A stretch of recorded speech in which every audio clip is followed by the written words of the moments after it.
We'll call our meeting to order. If you would, please have a seat and we'll get started, and we won't be here too long. Okay, first item I want to hear from Chairman Williams. Thank you, Mr. Chairman. I bring before this body H.R. 96 or S.R. 82. If you remember this bill, this was the pine tree bill for the severance tax. It passed out of the House 167-2, and in the wisdom of friends across the hall, they wanted to make some changes. So we were able to strip a bill and we were able to bring it back, and basically it's the same thing as it was before. We're setting a cap up to $100,000. We're also reimbursing the counties for any lost revenue after that $100,000, and it goes back to the original amount. Instead of the 40% fair market value, then it'd be at the 100% after $100,000. It's a constitutional amendment, so that's the bill, Mr. Chairman. Okay. It's in the book. SR 82.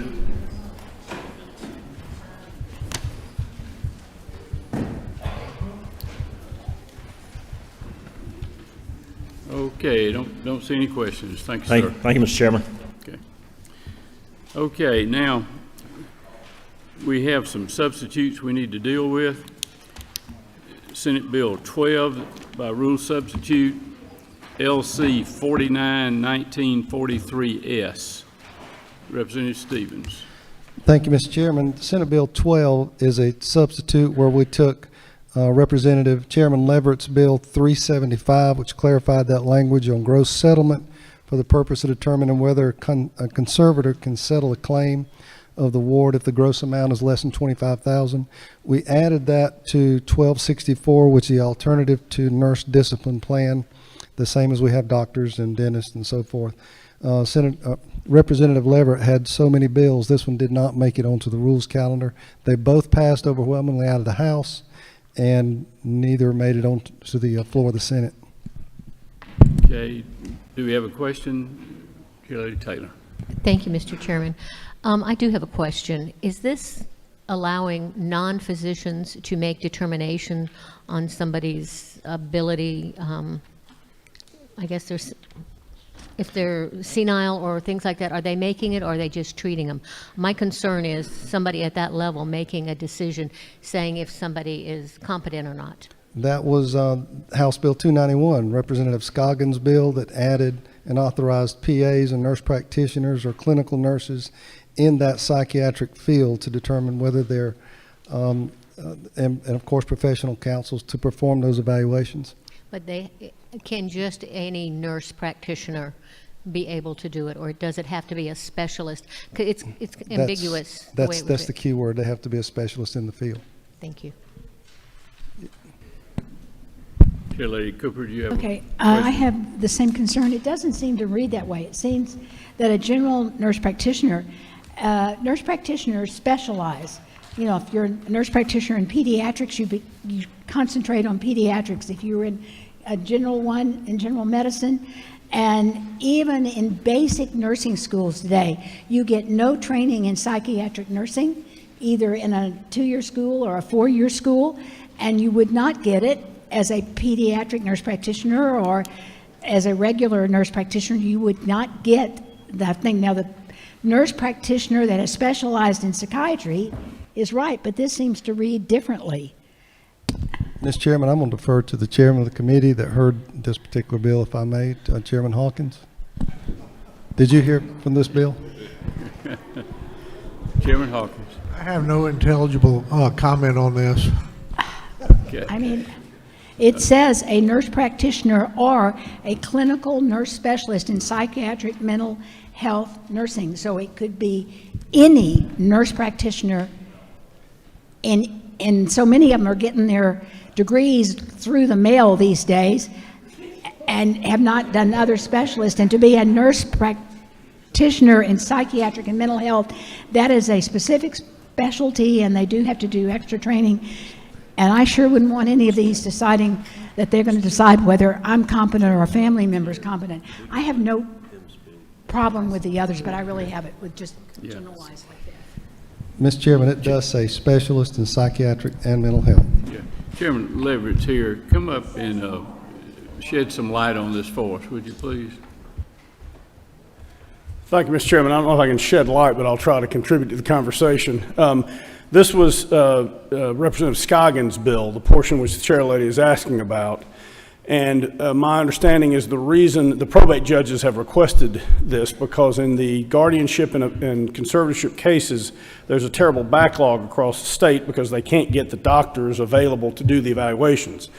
I can't address the chair lady's specific concern because I don't share her breadth and depth of knowledge of the different disciplines and professions.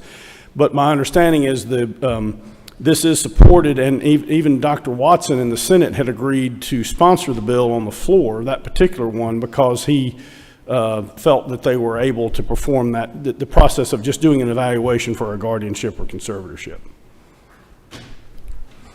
And apparently he disagrees with the chair lady, but that was the information I received about that portion of the bill, and it did, in that form, it did pass out of its assigned House committee last year and it passed out of Senate Judiciary this year in that form. Okay, I think we have a question for Chairman Newton. Did you have a question?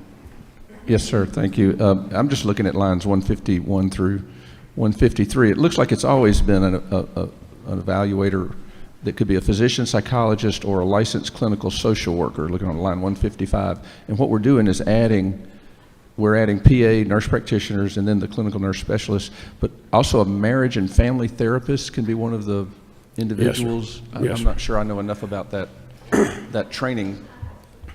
And I'm not sure, is professional counselor, maybe it's, I don't know how, I'm not sure how rigorous professional counselor or marriage and family therapists are, even compared to a nurse practitioner. And you're right, a lot of them are online degrees, but. Okay, let's just get a little order here about what we're doing. Okay.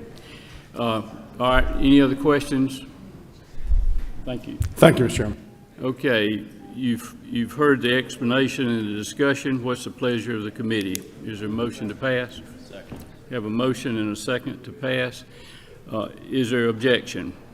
There is an objection. All those in favor, raise your hand.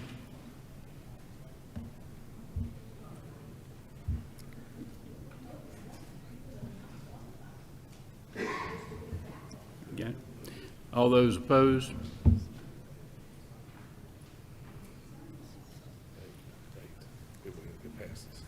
It passes, okay?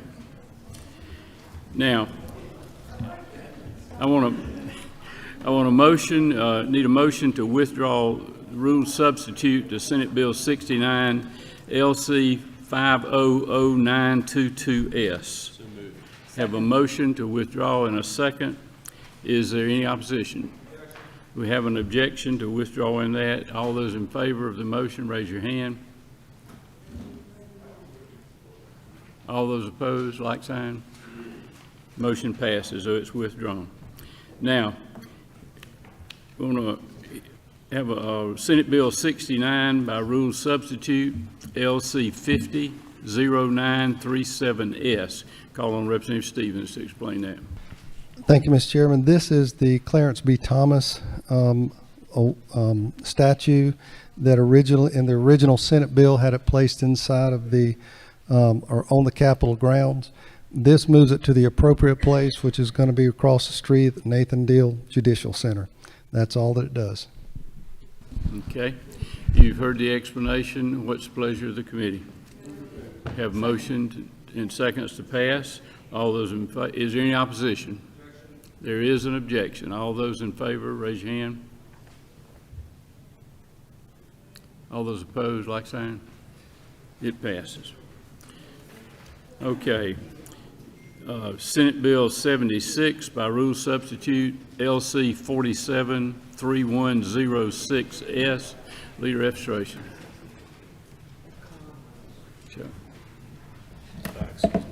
76.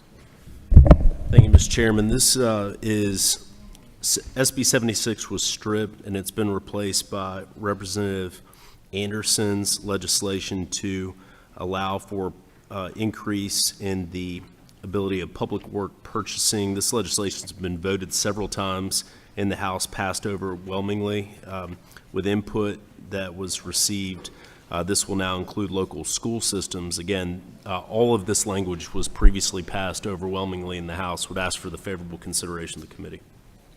Okay, you've heard an explanation of that. What's the pleasure of the committee? Is there a motion to pass? Have a motion and second. Is there any opposition?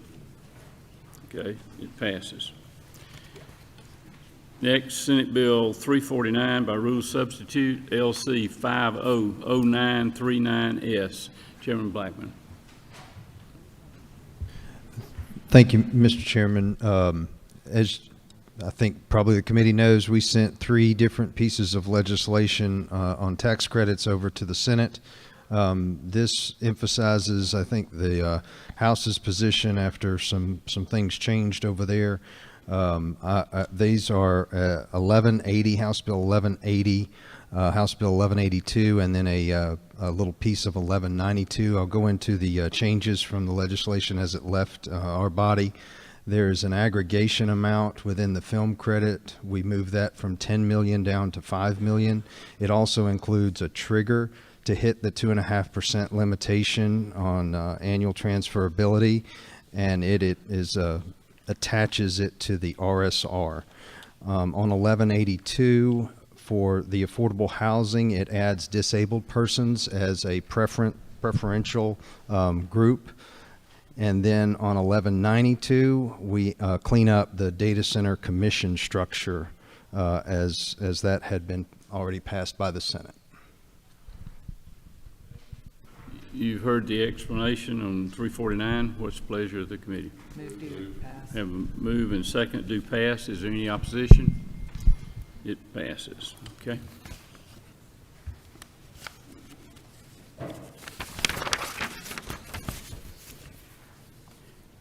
Now we want to set a rule supplemental calendar for today. Under modified structure, Senate Bill 12 by rule substitute, LC 491943S. Have a move and a second. Is there any opposition? Have opposition. All those in favor, raise your hand. All those opposed? It passes. Senate Bill 36. Have a move and second. Is there any opposition? Have an objection. All those in favor, raise your hand. All those opposed? It passes. Senate Bill 76 by rule substitute, LC 473106S. Have a move and a second. Is there opposition? It's on. Senate Bill 349 by rule substitute, LC 500939S. Have a move and seconds. Any opposition? Have an objection. All those in favor, raise your hand. All opposed? It's on. Under structured, Senate Resolution 82. Move. Have a move and seconds. Is there any opposition? It's on. Under structured, Senate Bill 69, rule substitute, LC 500921S. Move. Have a move and seconds. Is there any opposition? Have an objection? All those in favor, raise your hand.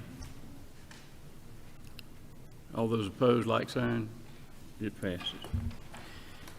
All right, now we want to adjourn our Committee on Rules and convene our Rules Committee and take up House Resolution 1643, and Representative Stevens is going to explain that to us. Thank you, Mr. Chairman. This is a study committee on the civil rights movement, and especially the impact on travel and tourism. As you'll notice on the second page, a $73 billion economic impact and almost actually 442,000 jobs in 2022. So I would ask this committee to create this study committee so that we can see the impact of these of the civil rights and the tourism aspect on it especially.